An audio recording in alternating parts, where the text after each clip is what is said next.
안녕하십니까. 통일전문 MC 신지은입니다. 북한 인권 문제를 생애주기 관점에서 살펴보는 세상에 부럼 없어라 북한 주민 이야기, 이제 아동편 시작하겠습니다. 자, 함께해 주신 네 분 인사드리겠습니다. 어서 오세요. 반갑습니다. 안녕하세요. 네, 자기소개 좀 부탁드릴게요. 네, 통일의료연구센터의 안경수입니다. 안녕하세요. 통일연구원 연구위원 오경섭입니다. 평양 출신 유튜버 나민이입니다. 함경도 출신 최윤서라고 합니다. 네, 자, 이렇게 귀한 네 분을 모시고 저희가 이야기를 나눠보기에 앞서서 사단법인 더 메신저에서는요, 이번 영상 제작을 위해서 2018년 이후 탈북하신 탈북민 30명을 대상으로 심층 인터뷰를 진행을 했습니다. 더 메신저에 따르면 북한은 지역적 편차가 너무 심하고 또 개개인들의 경제적 능력에 따라서도 편차가 심하다며 인터뷰 내용들을 일반화하기 어렵다는 점을 먼저 밝혔습니다. 자, 지금 제가 말씀드렸지만 박사님, 지역적 편차도 심하고 경제적 능력에 따라서도 편차가 심하다고 하더라고요. 정말 그렇게 차이가 심한 건가요? 예, 그렇습니다. 북한은 평양과 지방 사이의 격차가 천차만별입니다. 굉장히 크고요.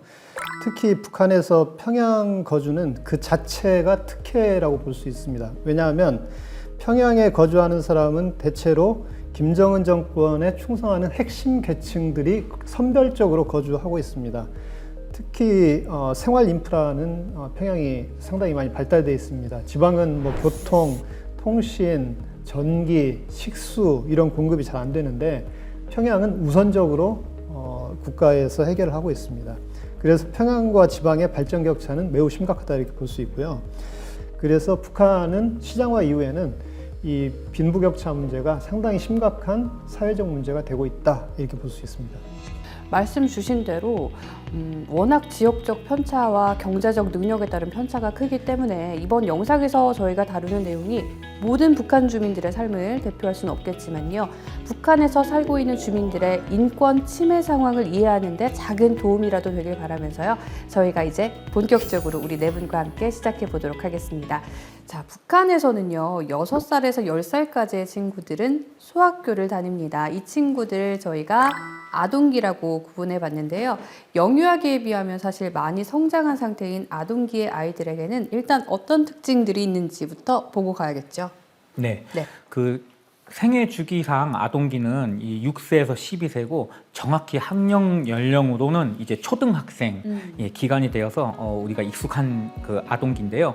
그 아동기는 이제 상당한 정도로 신체적, 정신적 성장과 이제 성숙이 일어납니다. 그리고 가장 중요한 게 이제 정신적으로 아동기는 이렇게 학교를 본격적으로 다니면서 어휘 사용이나 문법 사용을 통해서 언어 능력이 발달하는 시기고요. 그만큼 의사소통이 발달하는 아주 중요한 그 자아 정립기라고 볼 수 있겠습니다. 거기다가 이제 상대방에 대한 타인에 대한 배려도 이제 길러지는 아주 정서적으로 중요한 시기라고 말씀드릴 수 있겠습니다. 네. 자, 그렇다면 그 전에 북한은 배급제를 기본으로 하는 나라다 보니까 이런 것들이 배급에서 충분히 공급되고 있는지가 궁금해지는데요. 잘 지켜지고 있습니까, 박사님? 북한 배급제는 무너졌습니다. 예, 북한은 1952년 배급제를 시작했고요. 무너졌는데 1990년대 경제난과 식량난으로 인해서 고난의 행군을 겪으면서 식량 배급제 자체가 붕괴됐고 국가가 인민들에게 식량을 배급하지 못하는 상황으로 지금 와 있습니다. 그래서 현재 북한 인민들은 배급을 받지 못하고 있고 자신이 벌어서 식량을 자체 해결해야 되는 상황입니다. 자, 그러면 우리 박사님 말씀을 들어보니 일반 주민들의 경우는 배급을 받지 못하고 있다는 건데요. 혹시 두 분은 북한에 계실 때 언제까지 배급을 받아보셨는지 각각 좀 여쭤볼게요. 저부터 말씀드린다면 평양이라서 조금 특별한 것 같기는 해요. 그래도 평양을 떠날 때까지는 배급이 있긴 했었는데 많이 부족했어요. 그래서 보통 한 달을 기준으로 한 달이 30일이다 치면 한 21분 식량을 주는데 그 안에서도 쌀 한 60%, 강냉이 40, 이거는 정말 좋을 때 상황이고 쌀이 40, 강냉이가 60 이렇게 되기도 하고 하다 보니까 강냉이도 굉장히 좀 통강냉이라고 해서 먹기 좀 불편한 좀 그런 거거든요. 그러다 보니까 부족한 식량이 굉장히 많은 편이었죠. 그래서 배급을 받긴 받는데 이걸로 먹고 살기에는 턱없이 부족했다. 그렇습니다. 네. 윤서 씨는 어땠어요? 저는 강산에 다니는 근로자 직업 자녀로 돼 있었기 때문에 그래도 중국이랑 밀무역을 하던 어느 정도까지는 배급을 받았던 것 같아요. 뭐 몇 개월분이 한 번에 나오거나 몇 개월을 건너뛰거나 뭐 옥수수나 쌀을 번갈아 주거나 이랬는데 그 당시 일반이라고 할 수 있는 기업소들에서는 거의 이제 못 받았거든요. 그러다가 광산조차도 이제 2013년, 12년부터 붕괴되기 시작해서 2014년 이후로는 받아본 적이 없어요. 잘 사는 가정과 못 사는 가정의 식사를 비교해 봤으면 합니다. 많이 다를까요? 잘 사는 집은 일단 기본적으로 달걀 걱정을 안 해요. 예, 그래서 이제 잘 사는 집 가면은 그 달걀 프라이가 항상 있었던 것 같고, 그리고 생선, 뭐 육류 해가지고 골고루 그래도 섭취하는 편이었던 것 같아요. 한국이랑 비슷하네요. 예, 그 풍족하진 않은데 그래도 나름 좀 갖출 건 갖추고 살아간다 이런 거였고, 근데 한국에서처럼 뭐 오늘 치킨 먹자, 피자 먹자 이런 건 절대 안 되거든요. 그냥 고기 1kg 사다가 볶아서 먹거나 삶아 먹거나 그냥 이 정도였고. 그 윤서 씨 식단은 뭐 어렴풋이 기억나는 거 혹시 있나요? 정말 잘 사는 집 하면 그 집은 일단 전기를 봐요. 돈 내고 전기 보고 그 집에 이제 냉장고를 북한에서 이제 국동기라고 하는데 그걸 열었을 때 고기가 이제 종류별로 얼려져 있어요. 뭐 오리, 돼지, 뭐 그리고 여러 가지 뭐 소고기도 이제 소는 정말 드문 데 있거든요. 그리고 중간층일 때는 손님이 왔으면 시장에 고기 사러 가요. 현금 들고 시장에 고기 사러 가면 중간층이에요. 외상으로 고기를 사오거나 고기를 아예 못 내놓는 집은 이제 살림이 어려운 집인 거죠. 네, 저는 일단 그렇게 봤어요. 고기가 네. 역시 중요하네요. 소학교는 입학일이 남한과 좀 다르더라고요. 우리 박사님께 조금 부연 설명 요청 드려야 될 것 같아요. 예, 북한 지금 입학일이 1969년부터 9월 1일 입학이었습니다. 그러니까 부모님 세대는 아마 9월 1일 입학이었을 거고요. 96년부터 4월 1일 입학으로 변경이 됐습니다. 그래서 지금은 다 4월 1일 입학으로 진행을 하고 있습니다. 거기서 세대 차이가 나겠네요. 예, 그러겠죠.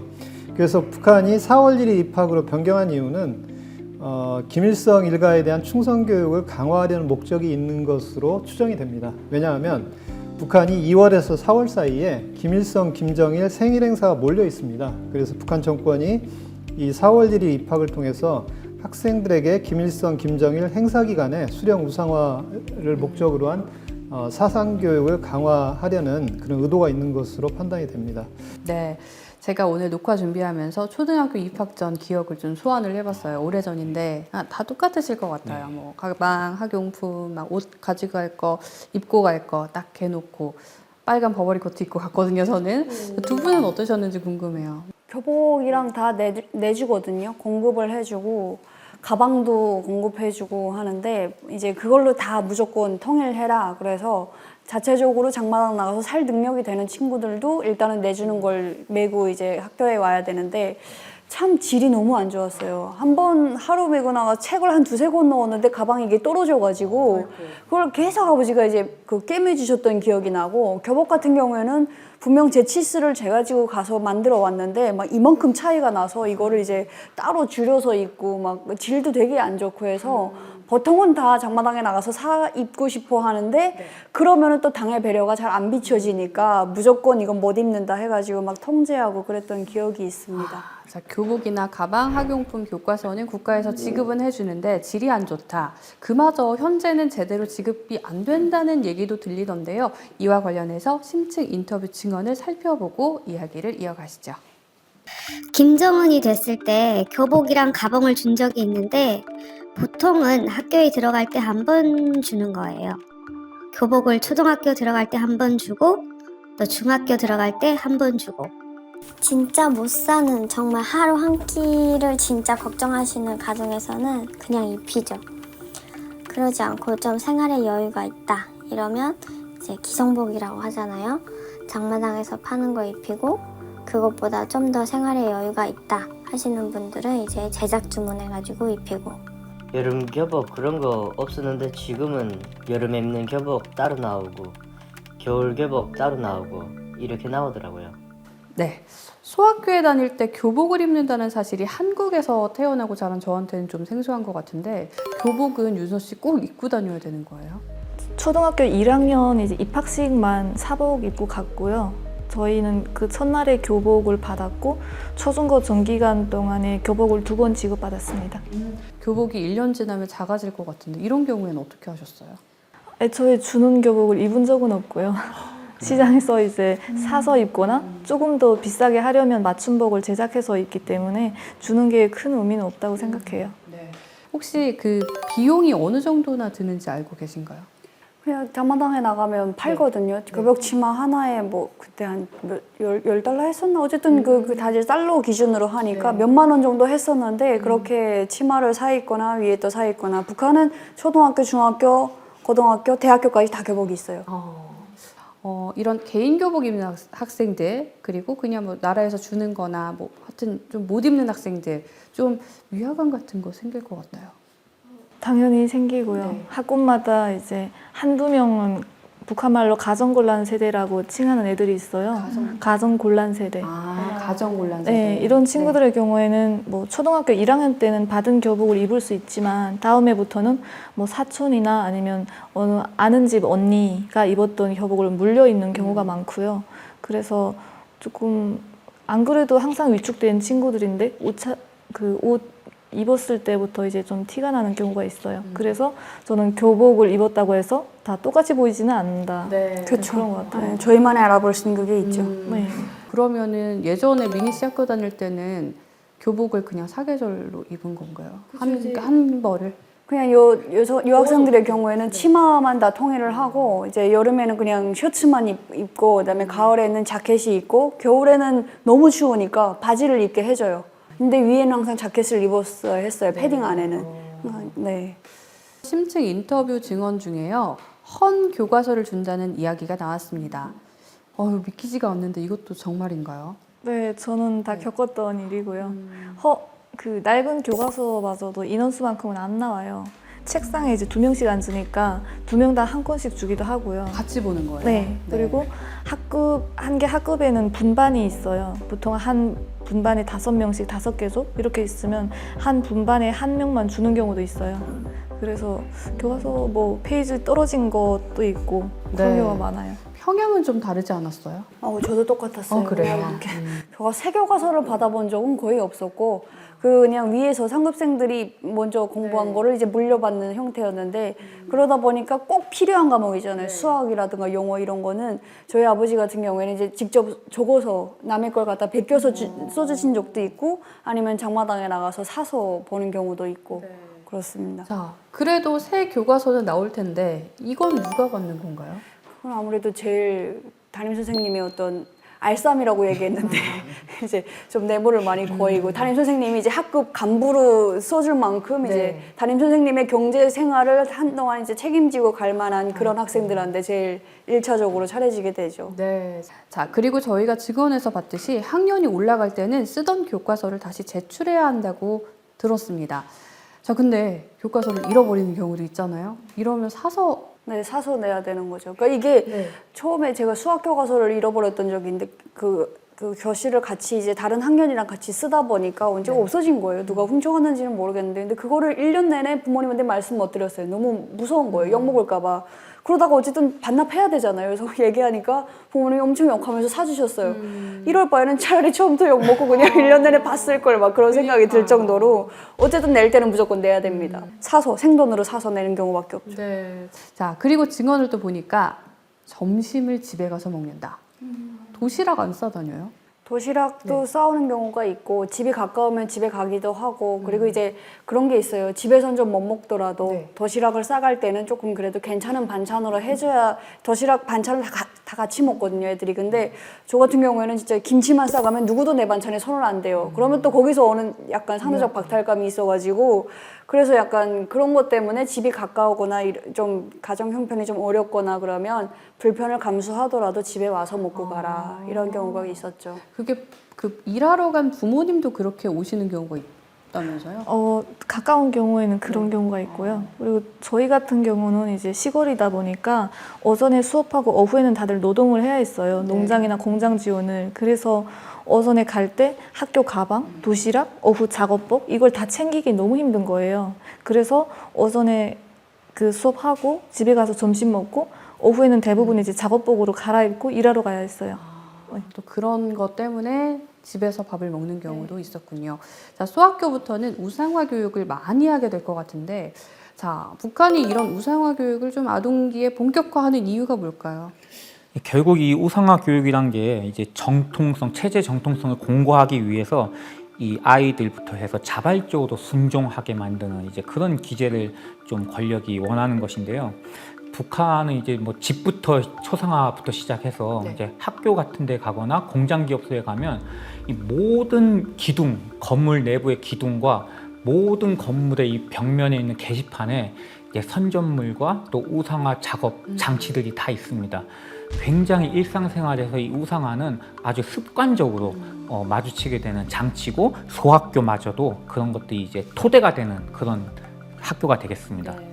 쉽게 말하면 사회주의의 전사를 만들어내겠다 이런 걸로 생각이 되는데, 자 일단은 뭐 다 김정일 생일은 다 외우고 계시더라고요. 구체적으로 어떤 교육을 받으셨어요? 저도 이제 할머니에게 그런 질문을 한 적이 있는데 김일성이 일본 놈들하고 싸울 때 김일성이 발만 이렇게 내밀어도 일본 놈들이 도망을 갔냐. 진짜 그렇게 배웠거든요, 어릴 때는. 그러면 할머니가 성인이신데 그러면 그게 원리적으로 말이 안 되니까 안 되라고 못 하시는 거예요. 나가서 제가 무슨 말을 할지 몰라서. 그래서 그냥 웃고 계셨어요. 그 정도로 어릴 때는 정말 김씨일가가 어떤 신적인 존재처럼 생각돼서 따지지도 묻지도 않고 습관적으로 무서워하고 습관적으로 우상화를 해야 되는 줄 알았어요. 네, 그런 교육이 학교에서 이루어진다는 네. 건데 과목으로 있는 거죠. 아예. 몇 시간 정도 배워요, 일주일에? 일주일에 최소 이런 과목이 이제는 김정은까지 추가가 된 거잖아요. 예전에 저희 때는 김정숙도 있었어요. 김정일의 어머니에서 한 4시간 이상 정도는 이런 과목으로 최소 배우고, 그리고 또 연구 모임이라는 시간이 있어가지고 김일성을 따라 배우기 위한 연구 모임에서 연구실이 또 있어요. 거기 들어가서 또 강의받는 시간이 있거든요. 그래서 정말 하루도 빠짐없이 이런 교육을 받는다라고 해도 과언이 아닐 것 같아요. 혹시 시험도 보나요? 시험 과목 중에 이제 분량이 제일 많아요. 제일 많고 수학이나 뭐 물화생지는 이제 원리를 외워야 되잖아요. 이 김씨일가 혁명활동, 혁명역사는 그 조사 하나 틀리면 안 되고요. 그렇다고 김일성 생일 뭐 4월 15일 쓰면 안 되고요. 경의하는부터 시작해서 가장 화려한 존칭을 매 문장마다 다 써야 돼서 정말 학기 내내 이제 내가 공부하고 외우는 분량의 반 이상이 이제 그거였던 것 같아요. 자, 북한 아동기의 가장 큰 특징 중 하나가 조선 소년단이라고 하더라고요. 어떤 곳입니까, 박사님? 예, 조선 소년단은 1946년 6월 6일 창립됐습니다. 여기는 소학교 2학년, 그러니까 7살에 입단해서 13살까지 소년단 활동을 하고 있고요. 소년단 인원은 약 350만 명 정도입니다. 이때부터 북한 학생들이 본격적인 조직 생활을 시작합니다. 주 단위로 생활 총화를 진행하고 있고요. 소년단의 징표는 우리가 잘 아는 것처럼 빨간 넥타이 그리고 소년단 휘장입니다. 자, 저희가 소년단 가입 얘기를 좀 들어봤는데 3번에 걸쳐 이루어지는 것 같아요. 왜 이렇게 3번이나 하는 건지. 이것도 이제 일종의 충성 경쟁이 아닐까 싶은데, 그래서 부모들은 어떤 내가 좀 더 능력이 있고 이러면 어떻게 해서든 내 아이를 제일 먼저 입단시키려고 선생님한테도 그렇고 학교에서도 그렇고 뇌물을 아끼지 않거든요. 그래서 일종의 이런 식으로 누가 먼저 이렇게 당에 충성하느냐, 누가 먼저 당에 뭐 쓰임을 받느냐, 이런 충성 경쟁을 시키려는 의도가 아닌가 싶습니다. 자, 아까 저희가 3번에 걸쳐서 조선 소년단에 입단을 한다고 짚어봤는데 2월 16일에 하는 게 제일 좋은 거잖아요. 그러면은 이때도 혹시 뇌물을 좀 고여야 될 것 같은데 얼마나 바쳐야 되는 건지. 보통 이때 2월 16일 날에 입단하는 친구들은 뭐 학급에서 선생님이 가장 어렵다, 선생님 집에 쌀이 떨어졌다 했을 때 제일 먼저 전화하면 쌀 들고 올 수 있는 뭐가 던이라도 뭐가 이제 뭐라도 나올 수 있는 그런 친구들이고, 또 216 입단 중에도 중앙 입단이라고 해서 평양에서는 평양체육관에 이제 모아가지고 그 평양시내 학생들 중에 또 이제 충성분자들만 모아가지고 하는 중앙 입단이 있어요. 거기는 학교 교장이 늘 믿고 의지할 수 있는 그런 경제력을 지닌 친구들이 가는 거죠. 저는 조선 소년단 하면 생각나는 게 꼬마 계획 생활 총화거든요. 먼저 꼬마 계획이 뭔지 이름만 들으면 귀엽거든요. 이게 뭐예요? 사실 국가에 대해서 좋은 일을 하기, 그 다음에 학교에 다니고 있으니까 공부도 하는데 실천도 같이 하자, 이런 이제 사회주의적 이념을 적절하게 이렇게 주입을 시키면서 아이들에게 실천을 강요하는데, 이 대표적인 이제 꼬마 활동 자체가 많이 들어보셨겠지만 이제 고철, 파철 줍기, 그 다음에 토끼 가죽, 네. 예, 소위 말해서 뺏겨서 오기, 예, 그 다음에 폐지를 이제 또 수집해서 오기, 이런 것들인데 북한에서 다 어떻게 보면 좀 귀한 존재거든요. 그러니까 당연히 귀한 존재니까 모아서 내라고 하니까 그거를 못 구하는 아이들이 많습니다. 네. 그러면 결국에는 그게 이제 부모님의 부담으로 가게 되고 대신에 조금 이렇게 부담을 덜어주면, 즉 뇌물을 사용해서 어떤 비용을 좀 내고 그 꼬마 계획 자체를 이제 등가시켜버리는 그런 행위까지 이제 다 하면서 소년단에서 하는 꼬마 활동 자체도 격차가 많이 나는 것을 알 수 있습니다. 그래서 방법이 다 있도록 네. 이렇게 하고 있습니다. 사실 나라에서 해야 되는 건데 꼬마 계획으로 내라는 걸 못 내는 경우 있을 거잖아요. 그럼 어떻게 되나요? 혼나나요? 그래서 네. 이제 학급에 정말 어떻게 해도 못 내는 친구 몇 명 때문에 뭐 1인당 한 매씩 내면, 두 매씩 내면 되는데 세 매씩 거두는 경우가 있어요. 그런 친구들을 대비해서. 그리고 대부분은 이제 수업 네. 시간에도 갑자기 과제 내야 되는 데드라인이 임박했는데 과제가 안 냈다. 그러면 누구누구는 집에 가서 가져와라 아이고. 하면 수업 시간에도 집에 다녀와야 되고 그것 때문에 그렇게 시달리는 게 싫어서 학교 안 가는 친구들이 굉장히 많아요. 네, 학교에 안 가는 경우도 있다. 이 정도면 주객전도 아닐까 싶은데 꼬마 계획은 꼬마 계획인데 학교나 선생님이 좀 사적인 일을 시키기도 한다고 알고 있어요. 사실입니까? 뭐 저희 학교 때는 이제 선생님 딸이 애를 낳았나 근데 그걸 이제 학생을 시켜가지고 애를 봐주고 이런 네. 경우도 있었고 거의 뭐 내 학급의 인원은 내 인원이다 이렇게 선생님들도 어쩔 수가 없는 것 같아요. 네. 자, 배려받아야 할 아동들이 나라에 갖은 과제를 내는 것도 모자라서 사적 노동에까지 동원되고 있습니다. 자, 소년단에 가입하면서 꼬마 계획과 함께 대표적으로 하는 활동 중 하나가 생활총화인데요. 생활총화 관련된 몇 가지 사례를 저희가 또 살펴보겠습니다. 그 친구들은 거의 몰아주기 비판을 하는 거예요. 어떨 때는 학급에 그런 친구가 한 명 있으면 학급 전체가 다 걔를 비판해서 앉지도 못하고 혼자 앉았다 일어났다 하죠. 제일 왕따 당하는 애한테 하죠. 그래서 한 명이 이제 막 10번, 20번 비판을 당할 때가 많아요. 근데 그런 사람이 학급에 한 3, 4명 되거든요.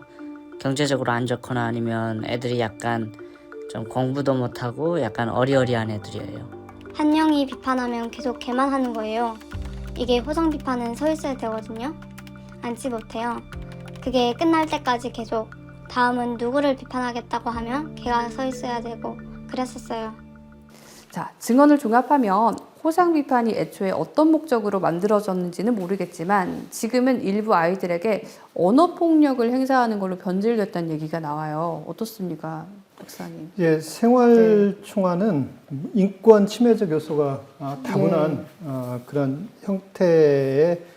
형태라고 할 수 있습니다. 북한이 계속 자기 비판 속에서 부단히 스스로를 단련하고 수양해서 공산주의적 어떤 인간이 돼야 된다.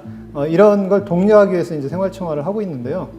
서로 감시하고 고발하게 하는 상호 감시 체제로 활용하고 있습니다. 그래서 소년단 어린이들도 마찬가지로 끊임없이 이 친구들에 대해서 감시하고 고발하는 게 생활화되어 있는 상당히 비인간적이고 비인권적인 반인권적인 그런 행태라고 볼 수 있습니다. 네. 아동기에 이런 것들이 지속되면 좀 정서 발달에 안 좋지 않을까요? 네, 그 아동 발달학적으로 보면 상당히 안 좋은 면이 있는데요. 사실 이 아동기는 본격적으로 학교를 다니면서 이 창의력이 발달되어야 되는 시기입니다. 아동이 창의성을 길러서 이제 성인기에 폭넓은 개방성을 갖게 해야 되는 그 준비 기간인데 완벽하게 거꾸로 가는 것이죠. 이 생활총화는. 과정이 아니라 결과를 집어넣고 서로 간에 자유로운 질문과 토론이 없이 결과를 맞춰놓고 하는, 이것은 그 아동의 지능, 그 다음에 창의적 발달에도 너무나 안 좋은, 그런 발달학적으로도 굉장히 안 좋은 그런 것이라고 말씀드릴 수 있겠습니다. 자, 자아 형성기에 있는 어린이들에게는 어떤 식으로든 악영향을 미치고 있다고 봐야 할 텐데, 자, 이제 실제 두 분이 겪으신 생활총화 이야기를 좀 들어보고 싶은데 어떠셨어요, 민희 씨? 원래 매주 토요일마다 진행을 하거든요. 그래서 내가 이번 주에는 내가 생각해봤을 때 내가 공부를 잘 못한 것 같다 하면은 공부와 관련돼서 얘기했던 김일성의 말이나 김정일의 말이 있어요. 그래서 그걸 먼저 인용을 해줘야 돼요. 그리고 이런 어떤 말씀에 비추어 볼 때 나는 이번 주에 뭐 잘못을 뭘 했다. 그래서 다시는 이렇게 안 하도록 하겠다라고 자기 비판을 하고 네.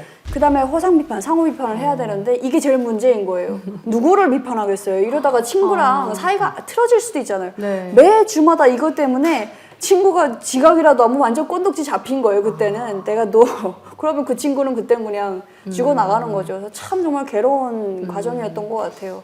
혹시 그리고 윤서 씨는 친구와 이것 때문에 조금 불편해졌던 기억이 있는지 궁금하고 주로 어떤 친구를 대상으로 하는 경우가 있을 것 같아요. 예를 들어 한국 같은 경우도 조금 약한 친구 있거든요. 네, 어땠어요? 저는 좀 네. 말하기 부끄러운 기억인데요. 저희 어릴 때는 네. 사실 그게 잘못됐다는 인지를 못하다 보니까 학급에 가정 환경이 어려워서 공부를 못하거나 학교 못 나오는 친구들이 있을 거잖아요. 이 친구들은 입고 다니는 옷도 항상 좀 낡았고 선생님으로부터 꼬마게 못해서 항상 지적받고 학교도 잘 못 나오고 이런 친구들 몇 명이 이제 허상 비판의 집중적인 대상이 되는 거예요. 그래서 너무 심하면 이제 선생님이 한 명한테 5명 이상 비판하지 마라 할 정도로 근데 사실 이 허상 비판을 한 번만 받아도 네. 상처를 받는데 이거를 막 한 명한테 몇 번씩 하는 거예요. 초등학교 때는 그렇게 하다가 중학교 올라가고 어느 정도 이제 철이 들면서 그게 나쁘다는 걸 알게 됐잖아요. 그 다음부터는 친한 친구끼리 몇 명이 조를 모여요. 우리 이렇게 돌아가면서 하자. 그리고 뭐라 하든 서로 뭐라 하지 않기. 이렇게 약속해서 했던 네. 것 같아요. 증언 내용 중에 이런 얘기가 있었어요. 소년단 야영소 간다. 그 야영이라면 제가 생각하는 야영이라면 굉장히 재밌었던 기억인데 어떤 거죠? 이게 그 소년단 또 뭐 모범적인 생활을 한 학급에 안에서 모범 무슨 용해불급기 학급 칭호를 수여하는 그런 운동이 있거든요. 그래서 조조마다 또 그걸 하겠다고 이것도 충성 경쟁인 거예요. 그래서 이게 당선이 되고 2중, 3중으로 가면 이제 일종의 표창 같은 거죠. 야영소, 수학여행 갈 수 있는 그런 곳에 이제 보내주는 건데 원래 정책상은 이렇게 돼 있는데 저희 때는 그냥 학급에 힘 있는 친구가 있어가지고 그 친구가 성동원 국제야영소라고 북한에서 가장 좋은 야영소 그 본트라고 하는데 그걸 가져와가지고 그 덕분에 갔다 왔던 기억이 있습니다. 참 뭔가 공부하면서 얻는 권리보다는 의무가 많은 것 같은데요. 혹시 윤서 씨 꼬마 계획이나 뭐 생활총각 말고 돈을 내라거나 이런 거 또 있습니까? 일을 하든 뭐 학교는 어떤 조직이 있으면 조직이 쓰는 건물 관리를 당연히 해야 되고요. 건물도 계속 업데이트하라는 지시가 내려와요. 그러면 그 관리, 뭐 개건, 건축 다 이제 거기 직원들이 사비를 내서 해야 되는 거거든요. 그리고 발전소 건설을 하면 발전소에 1억이 든다라고 하면 도별로 1,000만 원, 그러면 도에서는 군별로 100만 원 이렇게 되기 때문에 사실 세외 부담이라고 하죠. 그 세금은 아닌데 국가에서는 내라고 하는 돈 세외 부담이 종류수를 셀 수가 없어요. 거의 한 달에 10가지가 되는 것 같아요. 이 정도면 차라리 세금을 그냥 그쵸. 내라고 하는 게 낫겠다 그러니까 뭐 생각이 드는데. 어떨 때는 학교에 현대화라고 해가지고 학급마다 컴퓨터를 넣는데 그거를 애들한테 돈 다 걷어서 이렇게 하니까 사실상 이게 무료가 맞느냐. 매일같이 돈을 내라고 하는 거예요. 진짜 매일이다시피. 그 김정은 시기 들어서 진짜 지금 말씀하신 컴퓨터 교육 강화하면서 컴퓨터실 만들고 그랬다고 들었는데 학교에 컴퓨터실 있었어요. 저희도 있었어요. 미니 씨도요? 있죠. 근데 마음대로 만지지는 못하죠. 그냥 이제 허락받을 위에서 뭐 어떤 구역교육부 같은 데서 내려오면은 보여줘요. 우리 학교 이렇게 현대화가 됐습니다라고 보여줘야 되니까 네. 애들이 만지다가 이제 뭐 망가뜨리면 안 되잖아요. 그쵸. 그러니까 못 만지게 하고 네. 전시용으로. 어떤 지역에서는 컴퓨터실을 사용하는 시간에 발전기를 돌려서 썼다 하시는 분도 계세요. 학교에는 전기가 들어와야 되는 거 아니에요?